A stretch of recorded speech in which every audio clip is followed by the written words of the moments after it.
this monster baseball slate. It's a really good one. We've had some sort of dud slates, and there's a lot of different things you can do on this one that I think are pretty interesting. So that's my first look. And Sheets, any overall thoughts before we get into game by game here? Not really. Just to kind of recap yesterday, I did, and it was as you guys may know, it was definitely a shit show with DraftKings shutting down for a while. But I did end up not needing the refund because I did cash in the bigger buy-in, which was 23rd, 24th, better than nothing. So there was that. My new hero, my Obi-Wan Kenobi, you're my only hope guy from the Angel. That guy always hits home runs for me. That hope guy. So that was he does every time, right? Yeah. So that was fortunate, and and we were right to fade the Atlanta. I mean, they can they not score anymore? Is that the story? We'll have to see. But and the Yankees, it took them quite a while to get there, but they eventually exploded. In the late innings. And I'm ready, I guess. Listen, a big full slate, like we said. And again, I keep on struggling with how to do this content every single day.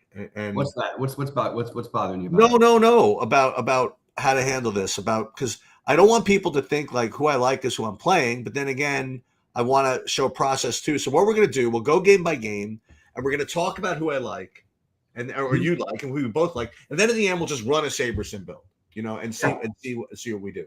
So we'll do a little bit of who we like, and then some process, and that'll satisfy. Yep, absolutely, sounds good to me. All right, let's pull your screen up and we'll go game by game here. One thing I noticed on SaberSim today, I just feel like the strikeout projections are a little bit too low for everybody. Like there's nobody above 6 today, and it just feels a little low. So I'm not saying that they're wrong, even just it's something that threw me off with the pitching today, where basically like 10 pitchers are rating to be like the same pitcher, essentially. Yeah, but I actually talking about an overall view of the slate for a big slate. I mean, I don't have anybody pitching wise that's like looks that great. So and all very, very close to one another. So we'll see where we come up with. Like Savali, though, I mean, I have, for example, about 12, 13 pitchers, all kind of within 10 points of each other. And listen, 10 points is a lot, but whatever. I've seen worse. Savali I was about to say Savali just misses for me. Although, I mean, he's going to be, I have him at 3% ownership, so I don't know. He's certainly in hand builds, not going to be a priority. Certainly if I'm recommending like top plays, not going to be a priority. As far as Suarez, no, I'm not getting into him either. And as far as the hitting goes, not really too much of either team here. So I think this is kind of like a zero-pronger for me. Yeah, this is not the most interesting game, I guess, for me either. I definitely have zero interest in the pitching. There's no way in the world you can get me to play either of these guys. I think that if you're going to make a play here, you're going to have basically a bullpen game from Baltimore, and then you've got a Baltimore stack that's going to be low owned against a guy we used to love to pick on, who we don't love to pick on as much anymore because he's been better. But I think it's a talented enough offense with the Baltimore side of it where I am okay to at least consider them as a team for an early stack. And I wouldn't hate the Rays either. It's just so tricky in a bullpen game with the Rays. Who knows who's even going to be playing by the 5th inning, So right. Probably not going to go there. All right. And then we have Pittsburgh, Toronto. Okay. Pittsburgh, Toronto, Berrios and Falter. Why? I was about to say, why don't I have Berrios projected all that great? I mean, he's projected fine. I mean, he's looks good enough. I have him rated like 6th or 7th, but again, for some context, I mean, they're all like really close to one another. And if his ownership is actually going to be 10% at 8,200, I certainly am willing to take a shot. I'm not really getting to Falter as far as the hitting goes. It's time to start playing Toronto again. I'm not really seeing it. So I'm not really getting to any of the hitting here. So for me, it's Berrios, and that's it. Yeah, I have Barrios as a totally playable. Again, there's a lot of guys we're gonna argue, not argue about, but just a lot of guys we're gonna consider. He's one of them, and I feel okay about it. I like when pitchers who face teams they don't face very often, and they're in different leagues and stuff. They tend to not have as good reports on them. So I'm good with the idea of some Barrios, and I think it's interesting. This is like the first time in a while we haven't seen that much ownership on Toronto, and I think it's a reasonable enough spot to take a shot with Toronto. So I have Toronto and Baltimore in a similar. Hey, they're not necessarily my favorite stacks, but they are stacks that I'm considering. All right, next up, what do you have? The looks like Boston, Detroit at Boston. I have Detroit, Boston, and I have to say that first of all, Houck is showing up as a play. I have him as like fourth, but again, when I say fourth, that's like pretty close to everybody. 15% ownership sounds about right. I currently am not getting a projection that makes that gives me anything on Maeda. Maybe I'm just being kind of really just hyper biased, just name value or whatever, but I don't know. I mean, he's only 6,600. And the pitching is not that great. I'm not completely opposed to it. Like if I get to it in MME, I'm certainly not prioritizing it. That's for sure. As far as hitting goes, I'm actually getting Boston as the third best value as far as just value on the slate. So I figured I'd mention that. And they actually have some raw point upside too. So I'll consider Boston actually the first stack that I'll be willing to say prioritize, but it's gonna be a million games. We'll get to better ones later. But let's just start with Boston and Houck. So I do like Houck a little bit, and I definitely like a little bit of Boston. Yeah, I'm open to I thought about the Maeda thing as well as just to completely get different. You're gonna have it's funny we're not gonna have cut chalky pitching. I do think we're gonna have the Dodgers are gonna be really popular today. I think Atlanta's gonna be really popular. So if you wanted to get different, maybe and also save money. I don't think it's a bad idea. The Red Sox strike out the fifth most in baseball against right-handed pitching, and look, he's not going to. The problem is, it's just you look at these and he's not pitching deep into any games, and he hasn't thrown more than 88 pitches in the start, and they've cut him off at 75 even when he's pitching well. I just think it's probably too thin for this slate, but I don't think it's a bad. It's like the wrong idea. I think if I'm playing 150, I would probably get like 3 or 4% of it, maybe 5%. I don't think I can get to main play. Houck, I do think is definitely playable. Tigers strike out the 9th most in baseball against righties, and I also don't mind the Boston thing, but I think they're going to have a little bit of ownership, and I guess that my thinking was that if I'm going to play someone who I feel this way about, I kind of like the Baltimore and Toronto sides better, but I certainly wouldn't argue against Boston if that's what you wanted to do, and certainly not, even if you're not playing Boston, you've got cheap pieces in there with like Dom Smith, who should be in at 2,400. Vaughn Grissom has been terrible, but he's 2,100. Connor Wong is in the middle of the order at 3,600. There's a lot of cheap bats here. So Boston is going to probably come into play when you run simulations and stuff later on, just because of some of the value that they have. So, so for me as a main stack, a little bit outside looking in, but not by much. And Houck is definitely one of the guys I'm considering. All right. And we will go on to Washington and Cleveland. Yeah. I imagine that people are going to try to play Cleveland. I mean, I thought so because they're against Corbin, but I guess they're real expensive. So I guess I'm not seeing them own that much. So I guess they're probably pretty expensive, I guess. Yeah. We'll get back to that. I think BB is again a legitimate option at 9,400. Not biggest smash spot in the world and whatever. And this is the way I feel about like a lot of the pitchers here. Honestly, we'll get to some better ones that have lower upside and some with better matchups, I guess. So I think BB again. He's going to be an MME guy they get a little bit of. I'm not going to go to Corbin today. And I'm probably not going to end up with Cleveland or Washington as far as hitting goes. So maybe a little bit of BB, and that's pretty much it. Yeah. look, they don't strike out quite as much as some of the other teams, but it's actually not that big of a difference in a per bat ratio. So I actually have BB as probably the best guy we've mentioned so far. I believe he's right near, he's like the second highest K expectancy today. So I actually am really good with the BB idea. I also think look, if you're playing on FanDuel, you got a good chance at the win. And I do like Cleveland because people are going to avoid them a little bit because of this pricing.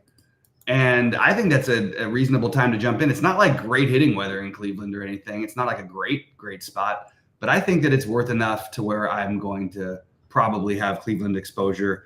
I actually think that if they're going to stay this ownership, I'll probably go well over the field on them. It's not ideal, just leaving Coors. I still have the Coors pricing on some of these guys.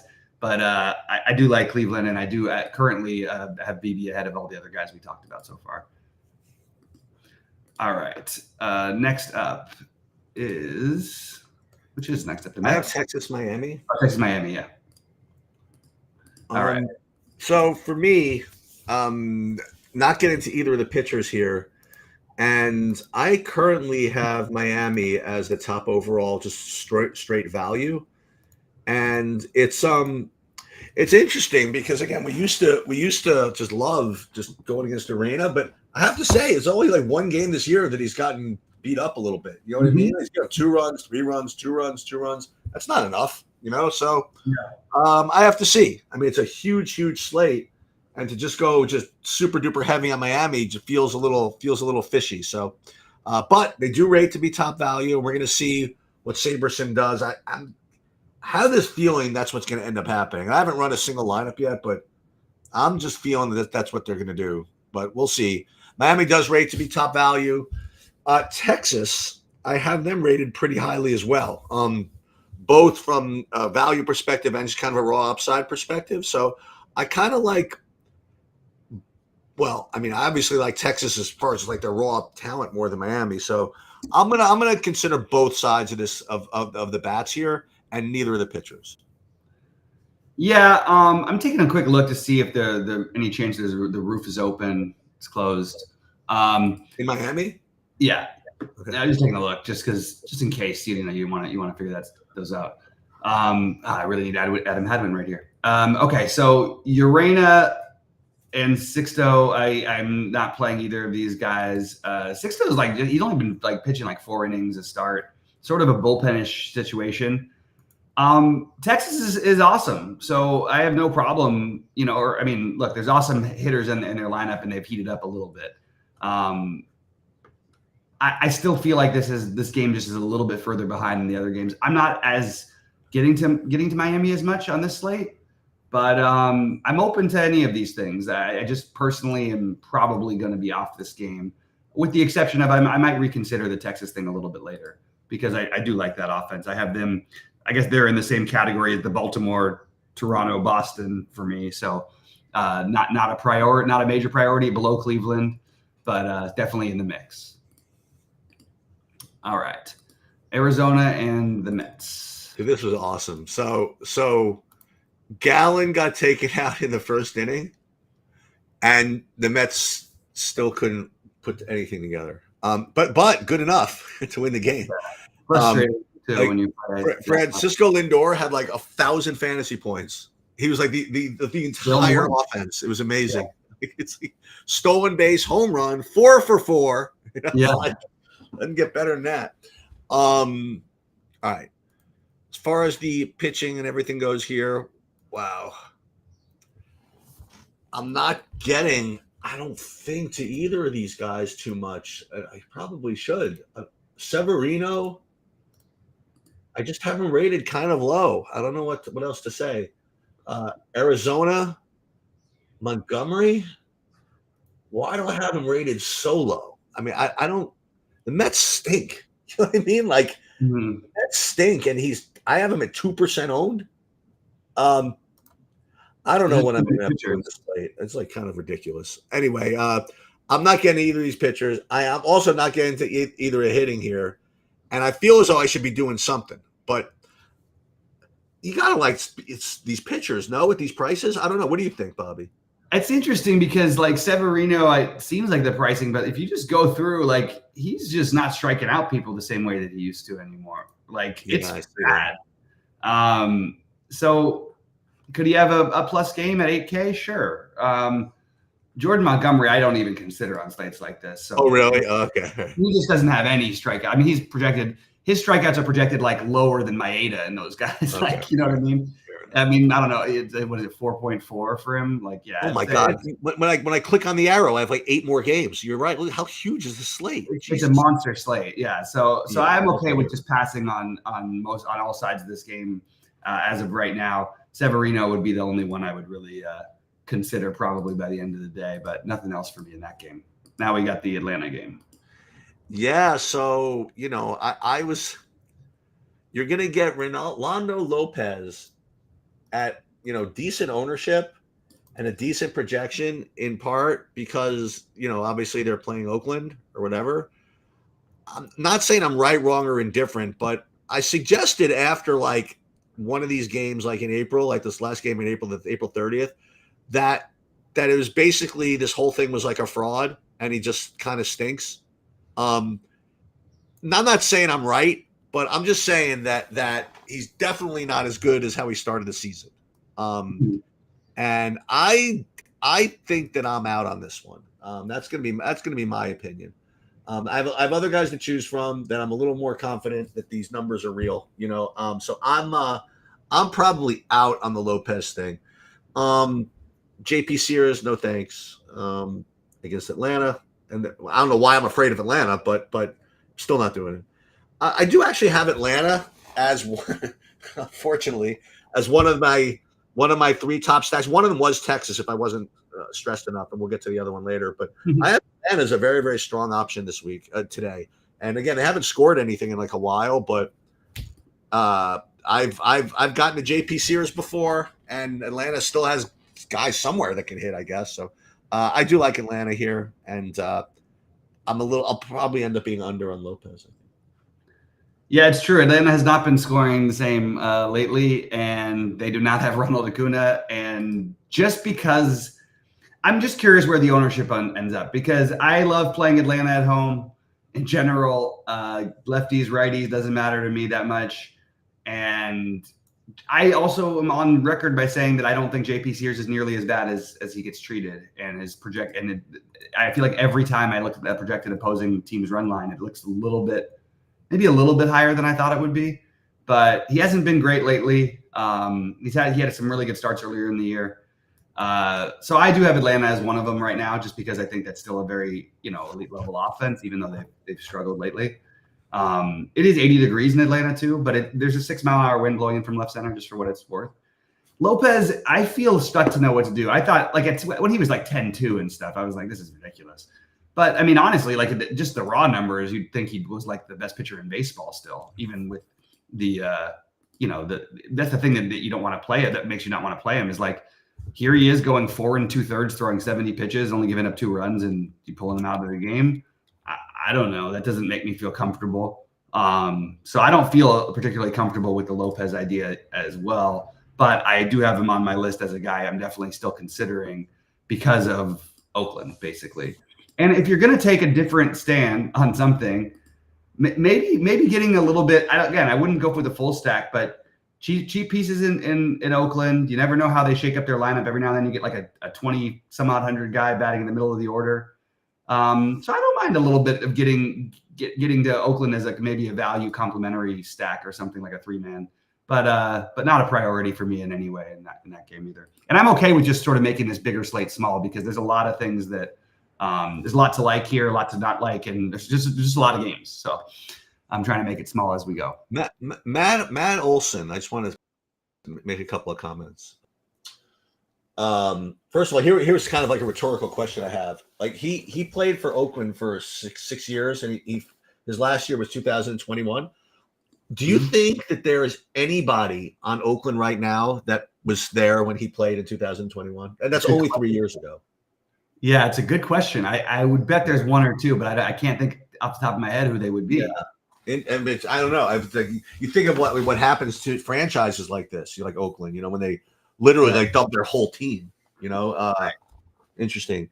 The other thing, again, to the point about the difference in Atlanta this year and last year. I mean, it's exactly, by the way, 150. Yeah, it is exactly 1/3 through the season. They've had 54 games. That's 1/3 of 162. Last I checked. Mhm. And Matt Olson played a full 162 last year. Mm-hmm. He's got 8 home runs and 29 RBIs.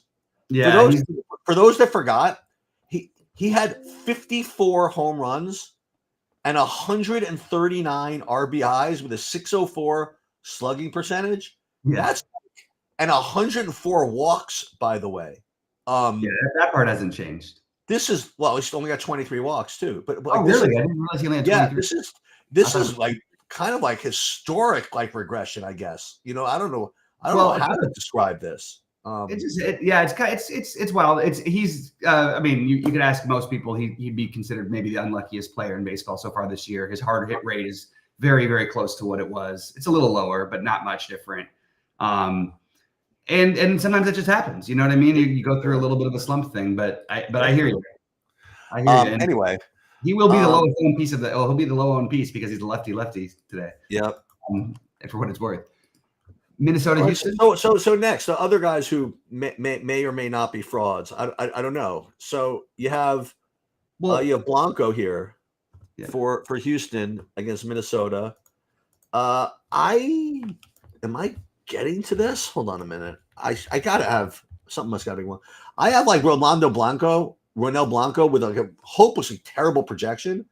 I mean, I gotta give him a little bit better than this. I have him like lower in raw points than like some other guys. He's 10-1. I don't know if I can get there. I just don't think I can do it. Pablo Lopez,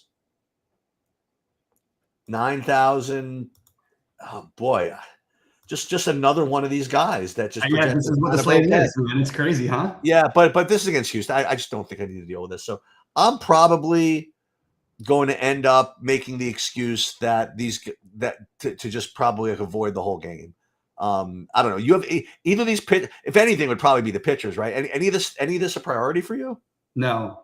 Pablo Lopez, I think, has enough upside to where you can play him, but he's had a really bad starts, a few really bad starts in a row. It's a good matchup for Blanco, but I mean, it just feels super, super thin at 10-1 is the most expensive player on the slate. And he will occasionally they'll just pull him out of games. Like they've done it a couple times this year. They pulled his start before last. He only pitched 3 innings through 54 pitches, and he gave up nothing. So I don't, I just feel like I'm not embracing that variance at 10-1. I don't really know what they're doing with him. I guess if he's totally unowned, maybe you consider him, but I think I'm probably passing. I have and listen, there's 30 pitchers on the slate, whatever. Like, yeah, I have the top owned guy at like 23%. You know what I mean? There's nobody that's like standing out. Absolutely. It's crazy. Yeah. So let's get to one that again, people might go to. I mean, you have Dylan Cease in Kansas City. And at least he, throws a ceiling up every once in a while. But Kansas City, that's no bargain. You know what I mean? Like, so I don't know. I don't know if Kansas City's still considered a good matchup, but I don't know. They have Bobby Witt and Salvador Perez and guys that can hit the ball. I don't know. I currently have him at 21% ownership. I don't know. I just, again, if I'm going to prioritize guys, I guess, we'll get to the guy in a minute, I suppose. But I guess Cease is fine. But I almost would rather just go back to something like Barrios or something like that at 8,200 before paying another 1,400 or so for Cease. I don't know. Mm-hmm. Not getting to Waka. San Diego, a little bit, maybe. See what the weather's like over there, I guess, in Kansas City. But I don't know. You like Cease? You like Cease as a priority here? No. I mean, for what it's worth, he used to pitch for the White Sox, and he pit against KC. They hit him pretty well every time, except for one, I think. But I do think he's got the most upside for strikeouts, so I have to at least consider him. But I don't feel excited about it. And to be honest with you, like, I mean, one thing is Kansas City's starting pitching has been unbelievable. Like, Walk has been had a great year so far. I think that San Diego's like, hey, don't forget where Waka was just pitching. I love to do that. That's right. Your former pitcher. You get San Diego on the road, so you get all the at bats. The problem is you got 9-mile-an-hour winds blowing in from right. Okay, I can avoid that. I can look away. I don't know. I'm San Diego. I'm teasing the idea of playing them, but I don't think I'm actually going to end up there by the end of the day. They're also not cheap, and like I said, Waka's been good, but I do like that pitchers the hitters against the former pitcher, but I don't know if I'm gonna be able to get there today. All right. So this not this next one. We'll get to that in a minute. So White Sox Milwaukee, we have the leader of the free world, right? We have Eric Fetty. Now, unfortunately, it's a 400 game slate, so I can't really do it. But that's like the annoying thing. Like if he's 4% owned, I'm sure if it was a 7 game slate, he'd also be 4% owned. And then we'd maybe give it a shot. But I'm just not getting there. Slate too big. I might be interested in boy. Can I get to the White Sox? Like, I don't know who this Myers guy is. But if it turns into some like bullpen game, I don't really want to deal with it. I don't know. Huge slate. I guess I'm stretching. So yeah, nothing for me in this game. Yeah. I mean, Myers is fine. Like as a, I don't know. I'm having a hard time getting to either the White Sox or Myers, but I do like both. I do like Milwaukee. And I'm going to take a quick look while we're doing this. I should have looked at this before, but I want to see what Fetty. You're playing for the inevitable Fetty regression. I just think, I guess I am. Yep. And this Milwaukee team has been better offensively than I think most people thought they would be, especially considering they've lost people, and because they have, the Hoskins is out and you got Ortiz in there instead, but he's a good young prospect. I mean, there's stuff to like here, so I'm okay with taking some swipes here with the Milwaukee side of things here. Okay. Now I don't want to get you overweight or whatever, but you want you want to trend like on the fly. Okay, this goes on. Not even a trend. So Eric Fetty put up 108 pitches against Tampa, right? Next start, negative 1.7. Okay. Couple of starts later, he put up 99 pitches against Washington. Next start, 2.7 fantasy points against Toronto. In his last game, he put up 103 pitches. And this is the first game after that. And against a really good offense. Yeah, I know. It's a spot where maybe it's worth taking him. I do think Milwaukee is going to fit some of my stuff. Dude, this is the nuts. I'm telling. This is what I'm going to want to get to. This is what I'm going to want to do. Okay, I mean, I'm actually like totally with you. They were one of the teams that I circled to start the day, but you get to play your guy Turang, who every time he plays, he's a home run. Absolutely, he might not lead off, right? Because it's righty, right? Oh no, he should be leading off. Yeah, 42. Oh, he's lefty. Oh my God, he's going to be 40% owned. You kidding? Nobody on this team will be more than 4 or 5% owned. There's too many games. Way too many. All right. Yep. Nobody here is not that expensive, I guess. Maybe I won't play Contreras, but you get Blake Perkins. Oh, let's go. That's we're on a 15 game slate. We're gonna play all of the Blake Perkins. All right.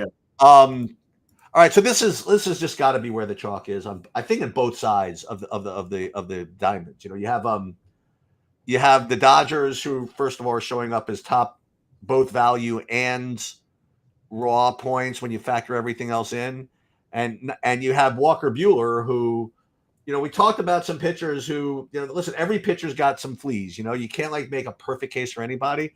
And in fairness, nobody said that Walker Buehler is completely stretched out and ready to kill. You know what I mean? Like he 77 pitches 3 games in a row, and then was not good against Cincinnati. They stretch him out to 90. I thought he did pitch well in that game for what it's worth, but that's a. You thought he pitched well? You could pitch well and get up. You have 2 guys running home runs. You're giving up six hits over 5. Whatever. Dream matchup though. This has got to be the best play. as far as pitching goes. I mean, all else being, we talked about all these other pitchers and their different issues, and it's not a surprise that he is the guy that I mentioned. It's 23% owned.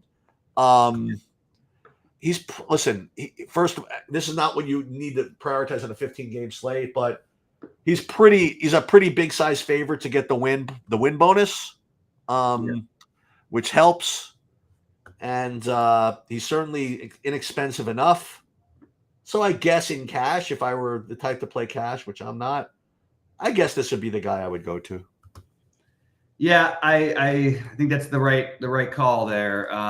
It does feel, look, there's some flimsiness in it. Okay, like there is it's strange that we just talked about all these pitchers, and we're going to take a guy who's just coming off of basically missing baseball for 2 years, and is in his fifth or sixth start back. Although I have to say, I think he's looked better and better as he's gone. On top of it, he's faced this Colorado team a number of times, and everyone who's still left has hit him pretty well. There's an argument against him as well. I still, in spite of all this, he's got the highest K prop and highest K expectancy on the slate. And that's bizarre to me. When does Walker Buehler on a full slate going to have the highest? But it's just because of Colorado. And this offense is just terrible, even though they're good at home, the Colorado offense, or they're decent at home. So I agree about Buehler. I do think that I can't help myself with the Dodgers. Now, I thought they were going to be crazy high owned, and I'm looking at it now through like Goldie's projections, which are pretty good, early, as far as early projections go, usually pretty good. You got Ohtani and Betts getting owned, but not a whole lot of other guys getting owned. Now, you've also seen like 3 or 4 pinch hitters in multiple games the Dodgers have had lately because they've got some depth. Jason Hayward, Gavin Lux, whether they start or not, might end up getting in there. We don't know yet. My hope also is that maybe the lineup comes out a little bit late so people don't think about them as much, or comes out a little different or something like that. The Dodgers have not been as good without Muncy. The bottom of the order has been pretty lousy. But I think that this is a spot against Dakota Hudson where I just kind of have to play at least a decent percentage of them, unless the ownership creeps up throughout the day. That's the only thing that will stop me. But I still think that it's going to be pretty spread out, like for what it's worth. And we've got some more stuff here with this next game that I'm trying to decide what to do with. Again, it's important to also note the gap in games here. So all these games like before 8 o'clock, and then there's a 2-hour gap between these late games. I'm actually not surprised, but this would be a good opportunity for DraftKings to make 2 slates. It's a lot of games, and to have like the Tuesday Friday thing. They've been doing this since they started. It's always going to be the monster game slates on Tuesday and Friday. Okay, so both pitchers in this game, the Seattle game, have a good matchup, right? On paper, I guess. And Soriano and Wu rate decently. I actually have Soriano with extremely high value, projection for his price. I actually have him rated as the top point per dollar play on the slate for right now. Mm-hmm. And this is what happens when teams play against Seattle, and especially right-handed pitchers. So this is what you get. Brian Wu, I've actually been on the right side of the Brian Wu variance. Like whenever I seem to play him, he does pretty well. And good matchup. 9,200 feels expensive, which is certainly going to keep his ownership down. It's like I'm trying to think of like if I was playing like one lineup, like what my pairing would be as I'm going through this. Like, yeah, it's tough. I guess at the end of the day, maybe that's what I'm supposed to do is play just nothing from early, play Soriano, Buehler, and play the matchup game. Play the righty against Colorado, who's good. You play the righty against Seattle. I don't know if Soriano's actually good, but it's 7,300, and just kind of live with it. I don't know. I'm not getting to the hitting here. I don't know. What am I missing? No, I think that that all makes sense. I'm not getting to the hitting here as well. I do think that you could make an argument for Seattle against Soriano, sort of a wide range of outcomes. But I also believe that the talent's there, and he's got the 3rd highest strikeout expectancy on the slate, and he's 7,300. I think it's pretty obvious that we should be playing him, at least some. You know what I mean? Look, it's going to be the same thing with Seattle all year long. You're going to play pitchers against them. but you're also gonna, at times play some Seattle because the lineup isn't as bad as it's been. They will strike out, but they've got some pop, and so I don't mind both sides of that. But I think both these guys make the short list of the guys I'm considering for, like you said, if you're building one lineup, who are your pitchers? These guys are definitely both on my short list for right now. I don't think I'm going to get to the Seattle thing. Just thought I'd throw it out there because they're so cheap. You could build a stack with them. Even at 3, everybody's like, other than Julio Rodriguez and Cal Raleigh, everybody's like 2 or 3K. And Dylan Moore, who's batting 9th, so you're probably not playing anyway. So just threw it out there. But mostly it's the pitching for me in that game. All right. New York Yankees, your Yankees in San Francisco always just feels weird to look at that happening. I don't know why, but it does. Sheets, nobody's going to play your Yankees here in a spot where if the game was in Yankee Stadium, they would be the most popular team or one of them. Don't you think that's the case? So I wanted to update, a couple of things that we talked about yesterday. I said that I would talk about how the ownership projections worked out for yesterday's stuff, because I was suggesting it's possible that those Atlanta Yankee, teams might not be as popular as maybe we think, because people would be actively trying to pivot or whatever. Mm-hmm. It turns out that given the projected ownership, and I took these projections like really, really close to when lock happened, dude, people were really pivoting, like Arizona and the Mets, and Washington all were owned more than projected, and Atlanta and the Yankees specifically were owned less than projected. So people are doing it. They're actively pivoting, they're actively fading, whatever. I think that in principle I agree with you that this is a 100-game slate, and I think the Yankees are just going to get lost.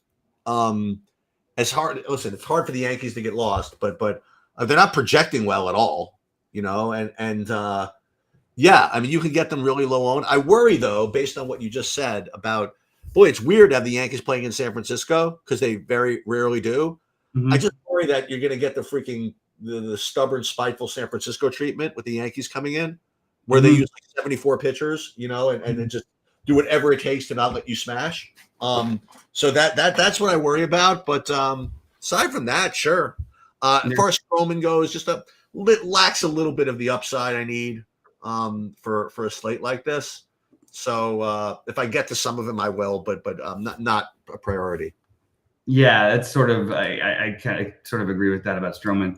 I think the Yankees are the team with they'll have the lowest ownership of those other teams, but they sort of go to me in the same category as New York, Baltimore, Toronto, Boston, Texas. And I think that they belong, they're really expensive, which will keep them low owned. And Hicks has got talent, but he also gets wild. And he's weird. He has these huge strikeout games, and then these games where he literally can't strike any. He just pitched 5 innings against Colorado, had 1 strikeout. And if you're not actively striking these guys out, you're in trouble, because there's too much power in that Yankee lineup. So I do think that they're an interesting contrarian play. My priorities are Cleveland and the Dodgers, then Atlanta, then Milwaukee, in that order. And then all the other teams that I mentioned are fringy, but maybe I use them as side stacks. And my pitching right now, I've got a bunch of guys in consideration, but the 5 who I sort of settled on that I like the most are Beebe, Cease, Buehler, Soriano, and Wu. I guess not that I even like the most, that I feel the safest with, or that I think have the most upside, because I do think that I'm just going to refresh this for a second. I'm looking at the ownership for hitting. It does look pretty spread out. You're going to have ownership on Betts and Ohtani because they just put up points every day. Other than that, it's kind of hard to know who people. I think it looks like people are going to play some Boston, some Texas. Miami looks fairly popular-ish. So maybe this Cleveland Dodger thing can actually work out and be the way that I go today. That's what I'm thinking about. Okay, so first run without using contest sims is, of course, getting 88% Minnesota. Just like we thought. And then San Diego, and then the aforementioned Milwaukee. That's without even applying contest sims. This is not what I was expecting. Who does Minnesota play again? Minnesota plays freaking Hadwin. Sorry, I can't even get over. Minnesota is playing what did I have here? Wow, God, I don't even have Minnesota on my like list of any kind. Where am I? Oh, Right? they're playing Houston. They're playing Houston against Oh, Blanco. against Blanco. Oh my God. But what's weird is that it's not even run sims. I mean, I guess it's just, oh, you know what though? Even the default thing has like based on adjusted ownership, and you having like 1% ownership on some of these Minnesota guys, I guess. Yeah. Well, let's run sims and we'll see what we're gonna get here. And as far as pitching goes, let's just run the sims and let's see what we have. I don't want to look at just effed me. So frustrating. who? Adam Hadwin. Dude, I freaking 27 million% dug him, so whatever. And it's like, yeah. No, but this was like, I played one lineup that was like in an actual tournament, and I was in 20th place, and with a chance to have everybody all 6 of 6, and that just threw me off. oh my. So, yeah, you know what's showing up is once again they want us to attack the Mets guys and play Arizona, and then of course, what else? But Oakland. So this is why I was happy to do this. I talked about who I liked, and then I talked about who the sims were getting you to, and then it's up to you to figure out how to blend that stuff. As far as stacks, I actually would want to play right without this stuff. Atlanta, Texas, and the Dodgers. Like those are my 3 top ones. And pitching wise, again, like the Bueller / Soriano, probably in my top 2. I wonder if anybody can be that chalky on a huge slate like this. Somebody's gonna, you know how it goes, right? Like usually some sort of thing forms around one team, and I think Atlanta is the team that I don't know actually. I really think that you've got a case for like 5 different teams here. So it usually does form around one team, but everybody, I mean, there's a lot of offenses that look good. There's a lot of very questionable pitching. We had the slate we had the other day, Sheets, that pitching slate that we talked about. Yep. I felt like there was 9 guys I felt more comfortable with than I feel about basically anybody on this slate, Yeah. I'm one little late gamer, and now we've got a 500 million games and I can't figure out who I want to pitch, but I am going to stick with mostly my 5 guys. And I don't think you should worry a crazy amount about ownership. If you're going, I guess, I don't know. I just don't think the Dodgers, I think you're going to have Dodgers that are 5%, 4% owned. And I guess if you don't play the Dodgers with Atlanta, but even that, it's hard to do price wise. So I really think you don't have to worry as much about ownership. And then I'll retouch on that at 6 because I don't know what it's going to look like throughout the day. I think you're going to see some major changes in what's currently being projected as far as ownership goes. Anyway, all right. Well, we'll be live at 6, and looking forward to this weekend. Did you play any Andrew Novak? I play a ton of them. He's like 20%. Yeah, he's 20% for me. He was one of the guys in that lineup I was talking about. In the 88. What do you do, Hadwin? That's your. So it's too late. He's not going to make it. Okay. What's the cut going to be? Even or -1 or something? Even. It's still stuck between even and +1. It's gaining towards +1, which makes even at +1. I thought it'd be -1. Okay. Yeah, -1 is down to 5% of a chance. Man, I'm telling you, this is all I should do is just find where you can bet the lines. I nail it every time because I called +1 yesterday when +1 wasn't even on the board, when it was at -2, -1. You know what? I could use a +1. +1 would be helpful for me as well. Because I in the signature hole is long gone because that's got Gim and Thigala together. But the 250 I have I'm okay with also but I have Cam Young who's done at +1. Yeah, he's the one I need +1 for too. I've got him literally 40%. It's crazy how much of them I ended up. Yeah, so I'm going to need that, but that one's kind of a good one. So we'll see what happens. But I guess that's all I got. You're good for 6 today. I'm good for abbreviated 6. Abbreviated 6 is exactly. It sounds perfect. It's just baseball. There's not going to be much to do. In fact, we'll talk about it some other time. But whatever days we can't do shows or whatever, there's going to be some dog days of summer where it's just baseball, and you don't really need 2 shows for every baseball slate in general. I don't think. So we can always come and go. I do want to at some point go on when you record one of your other ones, just to sort of watch the MMA thing or whatever. Sure. But I'll just be there, just watching and maybe asking a few novice questions. Yeah, absolutely. Cool. All right. Well.